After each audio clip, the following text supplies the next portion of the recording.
What's amazing is the technology of the day, the Technicolor, the real genius of that camera. Because one thing to make clear, the process, the digital restoration we're not doing digital enhancement. There's no line doubling here. We're not creating false information. We're peeling away the layers that have prevented you from seeing what's been on those negatives all these years. I'm about to embark upon a hazardous and technically unexplainable journey. The picture process of this feature probably took about 8 months, which is a record for us. You do photochemical restoration, and it can take a year and a half. First, we started with contacting the archives and our own inventory as well. What you do is you pull in as many pieces that survive. You pull it in and start inspecting, element by element, piece by piece. This is the most protected film, I think, in history. We've got probably 6, 7 elements on this feature as backup. My goodness, what a fuss you're making. We were lucky enough to use the original camera negative, which was stored at George Eastman House for many years, and they curated this negative. It was in beautiful condition. This one took longer than we have on the other ultra-resolution films because this was the first full 4K pipeline on it, we were learning a lot in the process. So sometimes we had to do things twice. We're scanning this at 4K, 16-bit linear digital color space. This is the full gamut of film resolution. You're seeing Wizard of Oz in a way that it's never been seen before, because we're starting out with such a high resolution. We scan this film in black and white at approximately 6 frames per second. 6 frames per second on a 4K 4:3 image is close to 300 megabytes per second. So it's 300 megabyte fire hose coming out of the scanner. Currently we have a little over 200 terabytes of storage. A terabyte is 1,000 gigabytes, and a gigabyte's 1,000 megabytes. Sum of the square roots of any two sides of an isosceles triangle is equal to the square root of the remaining side. When photochemical restorations have been done prior to this world, they were always done photochemically in laboratories where people were going literally with Q-tips and going in on the negative itself and trying to remove and clean dirt. It's not a good thing. You're touching this precious nitrate original negative. This is a highly irregular procedure. With digital, you don't even touch it. It's literally rolling past this scanner non-stop. It's not shuttling along with sprockets or anything like that. And then once you've scanned in the digital domain, you can manipulate it to your heart's content, yet that negative has now safely been returned to the vaults. You only kind of took it out once and you're done. The scanner is made by Thomson. It's a Spirit 4K scanner. It is scanning it as a black and white record each time. So technically we have to scan reels 2 through 6 on this movie 3 times. Once for the cyan, one for the yellow, and one for the magenta record. And then the software marries the 3 together. Each record was processed separately. It's a chemical process. The chemicals are still changing, and the film shrinks over time independently of each other. And so what you've got to do is, with the new process, with the ultra resolution, they'll go through and basically morph each of the 3 images to make a perfect alignment. That's why it's so important to get it absolutely right, to the pixel. Of course, we use the term pixel. Back when they built these cameras, there was no term of pixel, and they lined them up literally with micrometers and screwdrivers and tried to get it just absolutely perfect, which they may or may not have done in the camera. But then they make dupes of that, and then they make prints of the dupes. And by the time we got to the theater, am I holding up 4 fingers or 1?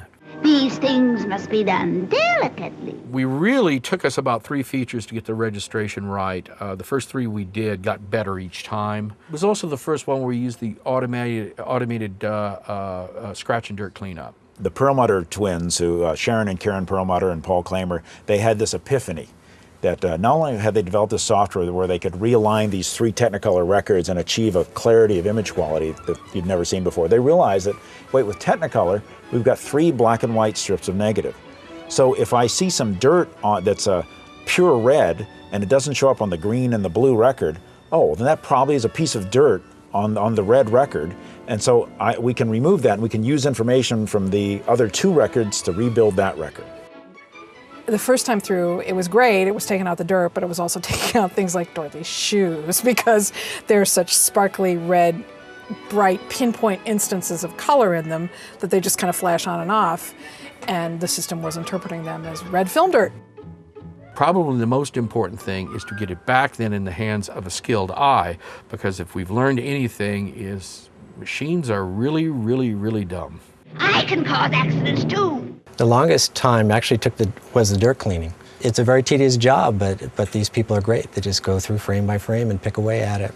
And it's not a menial, mundane task. The people that do the dirt and scratch cleanup, it is artistry. We do it's dirt and scratch removal. And we also remove film tears. We do splice bumps. So, and any kind of damage you can find on a film, we could pretty much handle. As far as hours, I would say close to 250 to 300 hours and a good month and a half. The first 10 minutes of the black and white, I worked 91 hours on.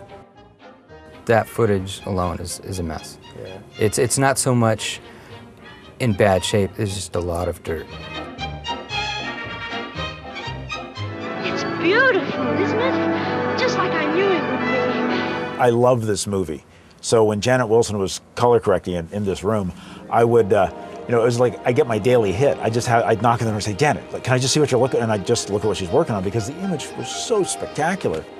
The first time through on any Technicolor film that I've ever worked on, I'll go through and I'll sort of get a basic setting, a basic look for it, and get the contrast right and the brightness and just sort of let the color fall where it wants to, and then I go back and look at it and it's always intensely saturated, way more saturated than you want it to be basically, or than it was. I believe it's at the last reel with Scarecolor says, and I have a brain, and that's when we noticed the burlap in his cheeks. And it was, oh my God, there's burlap. The makeup actually is an extension of the burlap that goes down here. It's the craftsmanship that you're seeing revealed in these new digital processes. Like one of my days coming from my digital hit with Janet was, she said, Rob, come here, take a look at this. I've worked on this film a couple times before. I've never seen this before. There's a rivet that the Tin Man has that's right here between his eyes, which I had never noticed. Nobody had ever noticed. Everybody walked in and went, oh, he has a rivet. I never saw that before. So, but yeah, you could see it because of the resolution. The 5.1 track actually makes it a little bit more invisible for today's audiences because if it was mono, I think that would be a little bit distracting for them until they get into the film, of course. So a 5.1 seems more normal to them right now. Everything that you're hearing in the 5.1 mix is organic to the original production of the show. We didn't go to a sound effects library for better cyclones.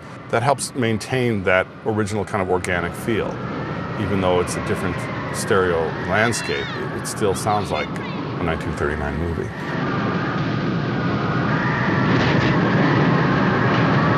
In restoration, the first step is administrative, finding what's out there.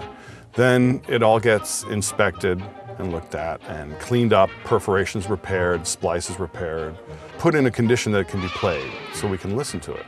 To create the 5.1, we start with the restored mono mixed track. There were 4 channels in our source edit list that we used to do this 5.1 up mix.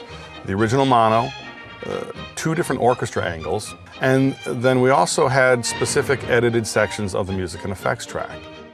The key to creating convincing 5.1 is to let the picture lead you. As far as the use of surrounds and stereo imaging and steering, again, if everybody's in the Emerald City staring up at a witch who's flying in circles overhead, that's what we call a stereo opportunity. There are a couple of little whooshes of broom that pop out in the soundtrack. If everybody's looking beyond the camera off into the distance, well, there's a reason to place, circling witch in the surrounds. Surrender, Dorothy. Oh, Dorothy? Who's Dorothy? The wizard will explain it. The wizard! The wizard! Here. Whatever shall we do? So what we're going to play is the beginning of Reel 2A, where she first enters the colorful world of Munchkinland, and you'll hear a typical example of the kinds of damage that can occur.